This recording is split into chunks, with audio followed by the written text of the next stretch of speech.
Bueno, está en línea nuestra colega María Jamardo desde España. María, buen día, ¿cómo estás? Hola, buenos días. Recién estaba comentando, antes de ir al corte previo, la situación esta que se ha vivido o se está viviendo allí con la situación de Nacho Cano. Y yo comentaba que ni el kirchnerismo en su momento de mayor poder, cuando Cristina ganó con el 58% de los votos, se había atrevido a tanto como se está atreviendo el gobierno de Sánchez Castejón. Me gustaría escuchar tu lectura de toda esta situación.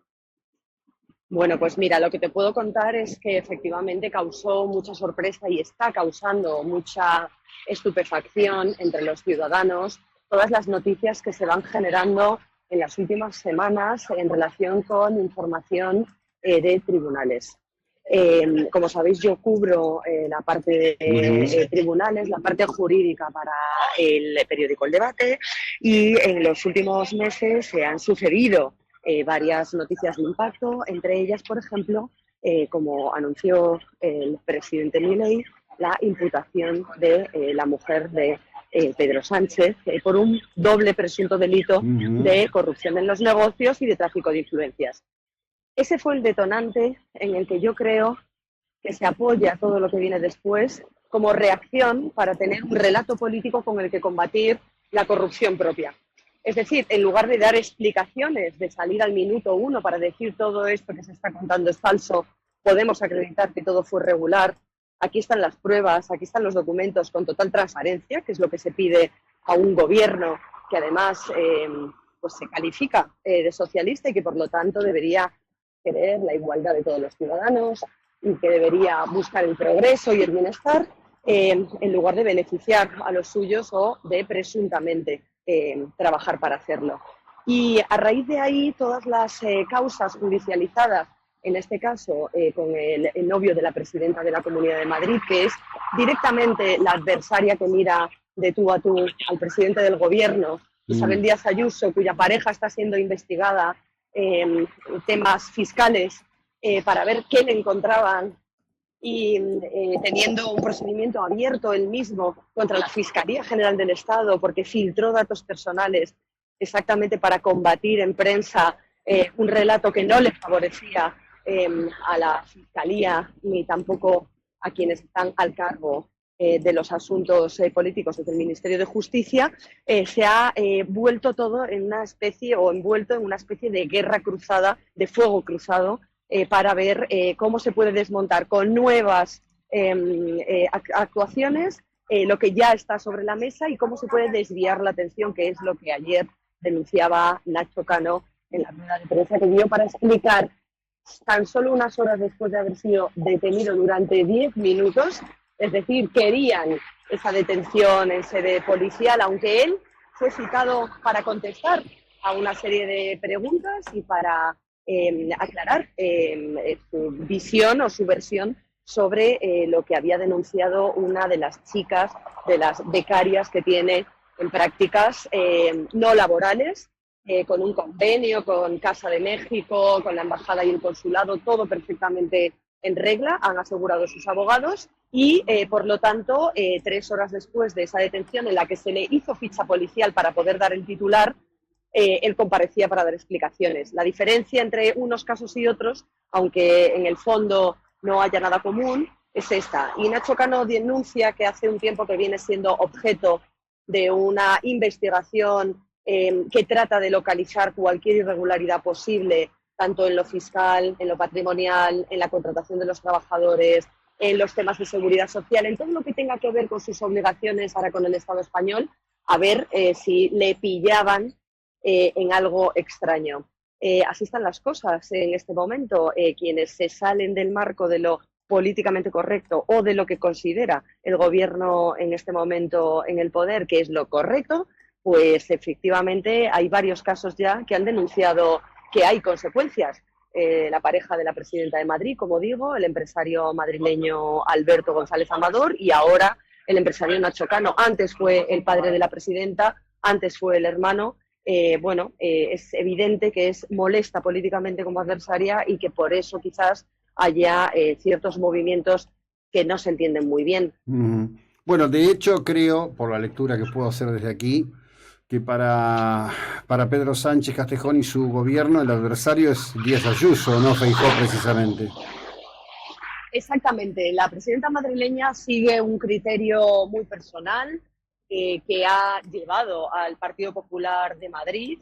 a conseguir una mayoría absoluta que nadie daba por segura. Recordemos que en la primera legislatura en la que entra Isabel Díaz Ayuso en el gobierno de la autonomía, lo hace en una coalición de gobierno con la formación ya desaparecida de Ciudadanos.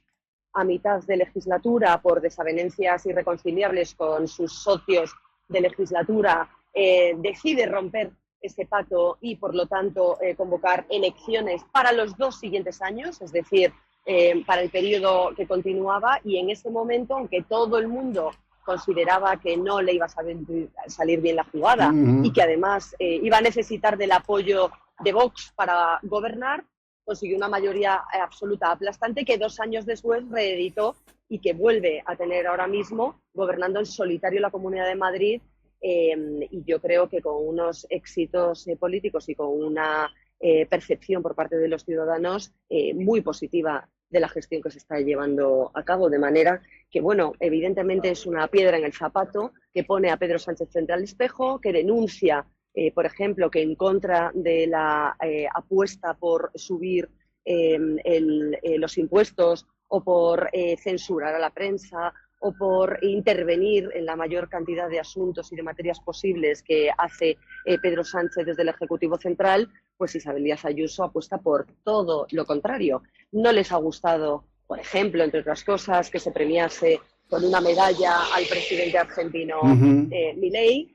Yo creo que faltando al respeto institucional de una competencia que es propia de la Comunidad de Madrid y que además debemos recordar en numerosas ocasiones los periodistas que somos más críticos con el gobierno, que el señor Milei, les guste o no a una parte de los españoles, le guste o no a una parte de los argentinos, ha sido legítima y democráticamente elegido en unas elecciones democráticas y que por lo tanto hay que respetar que ese sea el presidente de Argentina en este momento, aunque, insisto, no guste a una parte de la sociedad argentina que seguramente no le ha votado, como hay que respetar al presidente del gobierno, Pedro Sánchez, aunque se le pueda criticar en aquello que se discrepe, porque efectivamente gobierna dentro de las normas previstas, aunque en su caso no ganó las elecciones, sino que gobierna gracias a un pacto bastante multi-marca,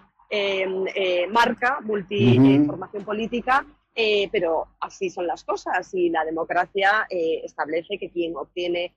o es capaz de concitar más apoyos parlamentarios en la ausencia de mayoría absoluta es quien gobierna. Pues exactamente lo mismo. Ahora bien, claro,